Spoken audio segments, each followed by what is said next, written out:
Thank you very much. For those of you who don't know me, my name is Gillian Skinner. I was the Health Minister up until a year ago in New South Wales for 6 years prior. I was the Shadow Minister for 14 years prior to that, so there's not too much that goes past me without knowing about it. But one of the things that I'm very good at, because I'm experienced in Parliament, having spent 23 years ago, is talking to time. And what's going to happen with these speakers, what's going to happen to these speakers is they're going to get a bell, like happens in Parliament, and you can't even finish your sentence. So in the interest of that, I'm going to now be very quick in introducing the fantastic speakers in this particular session. I'd just start off by saying it was my great privilege as the Minister to introduce the New South Wales HIV Strategy that has been so ably described by Angie earlier on. And I was asked what will be my greatest achievements in Minister, and I said, if we actually get to the point where we've effectively ended the transmission of HIV by the year 2020, that will be my proudest achievement. And could I say, one of my great collaborators in this regard was Dr. Kerry Chant, who's the Chief Health Officer in New South Wales and Deputy Secretary of New South Wales Health. And as Head of Population and Public Health Division, she's got many aspects to her portfolio.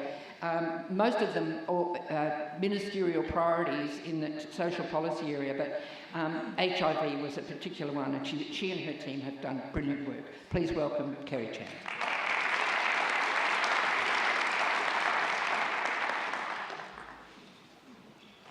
Thanks very much, Minister. I'd just like to, before we commence, acknowledge the traditional owners of the land on which we meet and pay my respects to elders past and present. And I'd just also like to give one vignette, and I think it typifies some of the characteristics that David brought to bear. When we were in the middle of rolling out EPIC and our PrEP exposure, Bill Whittaker and I got a message that David Cooper wanted to see us. So we duly made the appointment and sat with David. And David said to us, now, I've been working on Plan C, Plan A being the initial strategy, Plan B being rolling out this PrEP, which we're right in the middle of. And then he said, now I'm thinking about Plan C. And both Bill and I went, my God, you know.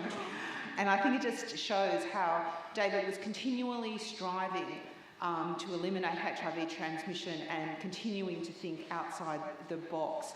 But Bill and I did say, can you give us a little bit of time to get through this first? So, thank you. Now, my talk today is about the role of government. When HIV, we were very lucky that we had a minister when the new government came to the fore that was obviously committed to HIV, and that created an incredibly enabling environment, and we put out a strategy to virtually eliminate HIV transmission in New South Wales by 2020. We did a lot of work, and I want to acknowledge the many partners in pursuing the treatment and prevention. But what was clear that PrEP was missing from this toolkit, because we did see a stabilisation and we weren't seeing the dramatic effect. I think it's important that even though we weren't seeing that dramatic effect, that I wouldn't like you to think that PrEP is the magic bullet. And I think it's very important that we understand that we have to do the treatment, retention in care, and the focus on some other forms of prevention, as well as embracing the new technology of PrEP.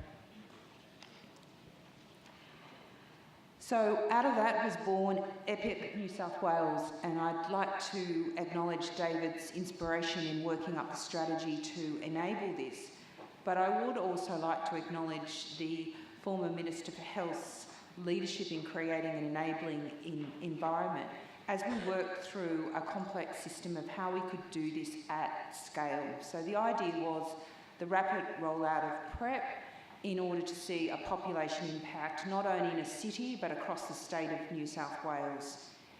We're very fortunate in New South Wales in the sense that we have a very integrated health system, at least for the hospital part of that system, and that extends to sexual health clinics. But we also had strong linkages across general practice, and I'd like to acknowledge the key role of some of our S100s in also sharing this vision with us. So we constructed a real-world implementation trial, and I think that this showed the resilience of the partnership that had been long forged between community, researchers and the clinicians in the sexual health clinics and our GP partners. Because in designing this EPIC trial, we had to actually be quite pragmatic. And I suppose everyone came out of it, I think, with a strength and resilience, but we also needed to compromise if we were going to achieve this. We needed to redesign our services and to ensure that our local health districts and our sexual health clinics had systems in place to ramp up the testing. And this was at a time when they already felt that they were working as hard as they could. We also need to use new initiatives such as nurse-led dispensing, and we issued things like standing orders to facilitate changes in practice which supported the scale-up. So this graph shows the EPIC New South Wales participant journey, and I'd like to say that this was probably the fastest clinical trial, Andrew, and I know you'll talk about that in establishment, which again we were told that usually these sort of trials take years in the making. Well, let me tell you, this was months in the making, not years. Initially we thought that we only had to reach 3,700 high-risk men, but that quickly changed in terms of the new modelling data and also the number of people that were coming forward for PrEP. And I think one of the characteristics of this was really a problem-solving approach to the trial. So we seamlessly bought more drug. Government again supported the procurement of more drug. But there were some characteristics of the way we delivered this trial which enabled us to change it. We didn't have high infrastructure costs. We didn't pay doctors per recruitment of patients, and that meant that the barrier of scale-up of this trial was actually very easy. And also we had such buy-in from clinicians. You know, our sexual health clinics were working really hard. Our S100s were putting on different models, employing nurses, really ramping up. And so I think it showed the fact that if we can work collaboratively as a service system, we can actually do these innovative trials for what I'd say was a pretty frugal cost. But Andrew, close your ears when we said that. So we've seen the scale-up of PrEP, and now we're managing the transition as we now have PBS listing of this drug. So we have provided over 3.5 million daily doses of PrEP to high-risk patients in New South Wales. And let's look at where we've got to. I would also like to say that improved data was one of the key things that enabled EPIC and enabled the discussion of partners and enabled us to be flexible in the implementation of EPIC. So the investment early on in following the initial release of the strategy to make sure we had timely data on testing, new diagnosis, viral load, time to treatment has been a pivotal component of our ability to add EPIC seamlessly to our armamentarium. So in terms of new diagnosis, we've seen a rapid decline in new diagnosis.